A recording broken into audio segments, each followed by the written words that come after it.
Ce soir, le ministre de la Santé annonce que 66 000 de nos concitoyens ont aujourd'hui été primo-vaccinés. C'est-à-dire que voilà, il y a un mouvement qui est en train de... Alors, il se fait dans la difficulté, comme toujours en France. Hein. Je ne sais pas si ce sont les réfractaires gaulois, mais bon, mais ça se fait parce que finalement, les gens sont raisonnables. Et la preuve, c'est que vous êtes vous-même un vacciné. Moi, je suis vacciné, mais oui. Je ne me permettrai pas, comme dirigeant politique, d'insulter des millions de Français. Parce que ça la n'est question, pas d'une extraordinaire hypocrisie, ce que vous venez de dire. dire. Mais Monsieur Calvi, la question, c'est pas seulement les 5 millions de Français qui ne sont pas vaccinés. Et il faudrait se poser la question de pourquoi est-ce qu'ils ne sont pas vaccinés. Certains ont des contre-indications médicales, c'est vrai.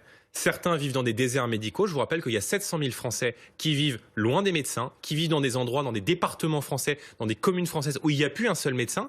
Et puis, il y a des Français qui n'ont pas confiance dans le gouvernement. Vous pensez qu'on va rétablir la confiance dans les dirigeants politiques avec ce type de propos insultants, blessants, méprisants? Et je répondrai juste aux porte-parole du gouvernement. Qui sont les irresponsables? Qui a supprimé en plein pic épidémique en 2020 5 700 lits à l'hôpital? Qui a mis à pied 15 000 soignants qu'on est en train aujourd'hui de rappeler devant l'afflux de patients? Et enfin, je pose une question. On a, vous l'avez rappelé, 90% de Français éligibles, 90% des Français éligibles qui sont vaccinés. Et en même temps, on n'a jamais eu autant de cas de Covid. Donc, quel est le problème? Les 5 millions de Français qui ne sont pas vaccinés, ou le fait que ce qu'on nous a vendu comme un vaccin n'étant été qu'un vaccin qui protège des formes graves, mais qui n'empêche pas la circulation de l'épidémie?